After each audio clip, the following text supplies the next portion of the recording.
PET scan को समझना आपके लिए ज़रूरी है। पिछले 20 सालों में ही ये हुआ है कि stage 1, stage 2 cancer, stage 3, stage 4 cancer, ऐसे बोलते हैं ना। 20 साल पहले याद कीजिए सिर्फ कैंसर बोलते थे, लेकिन अब स्टेज हो गया है ना।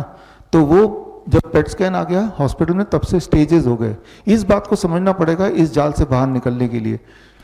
तो पेट स्कैन में क्या होता है, एक थ्योरी बना ली है, जो सेल ज़्यादा शुगर खाएगा उसे हम कैंसर सेल घोषित कर देंगे। कैसे पता चलेगा बॉडी के कौन से सेल ज़्यादा शुगर खा रहे हैं?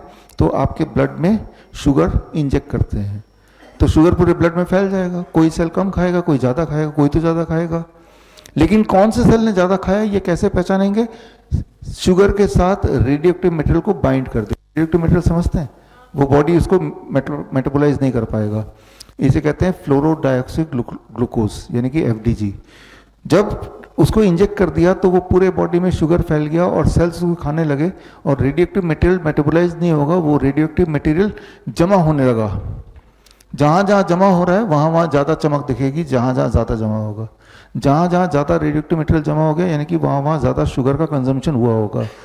तो जितनी जगह पे चमक है उतना स्टेज कैंसर डॉक्टर बोल देगा। यहाँ पे 3 जगह दिख रहा है तो बोलेगा इस आदमी का ये तो 3rd स्टेज कैंसर। यहाँ पे 4 जगह दिखेगा तो बोलेगा ये तो 4th स्टेज कैंसर। फिर दोबारा पेट स्कैन कराएंगे तो चमक यहाँ नहीं दिखाएगी, कहीं और दिखाई देगी। जो भी सेल ज़्यादा भूखा है, अभी तो मैं पिछले आधे पौने घंटे से बोल रहा हूँ, तो अब मैं पेट स्कैन कराऊंगा तो यहाँ पे चमक दिखाएगी। डॉक्टर बोलेगा ओरल कैंसर हो गया आपको। मान लो आप जिम से आते हैं, एक ही हाथ में एक्सरसाइज करते हैं, तो चमक यहाँ दिखाई देगी, because these cells are hungry. मान लो आप इंसुलिन लेते हैं, फिर आप पेट स्कैन कराएंगे तो जहाँ पे इंसुलिन लिया वहाँ पे चमक ज़्यादा दिखाएगी, वहाँ पे सेल्स आर हंग्री, है ना। तो ये समझना पड़ेगा हमें पेट स्कैन का बेसिक थ्योरी क्या है।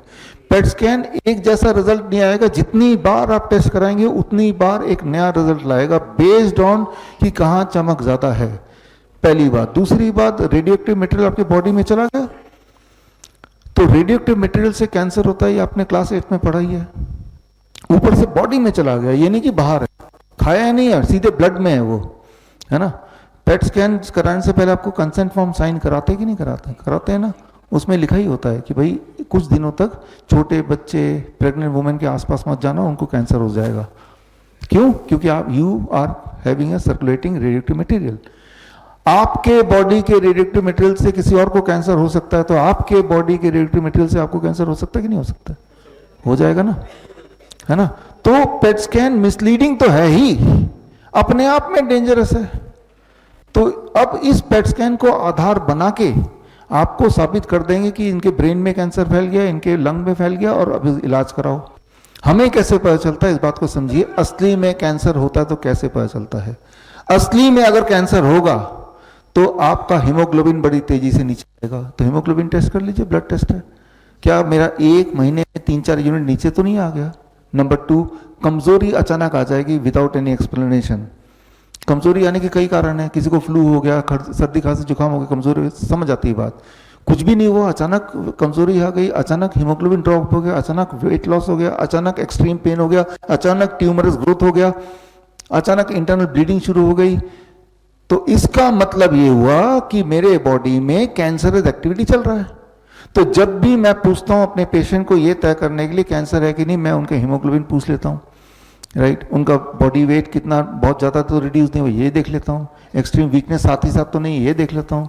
बॉडी में अनयूजुअल कोई ट्यूमरस ग्रोथ तो नहीं, ये देख लेते हैं। अनयूजुअल ब्लीडिंग तो नहीं, ये देख लेते हैं। तो ये सारी चीज़ें बड़ी सिंपल है, ऐसे ही बता देगा वो। और इसको आधार बना के आप डिसाइड कर सकते हैं कि cancerous activities going on in the body और नॉट। बड़ी से बड़ी बीमारी का आसान से आसान इलाज घर बैठे ही हो सकता है। अधिक जानकारी के लिए कांटेक्ट करें nearest doctor BRC clinic @home।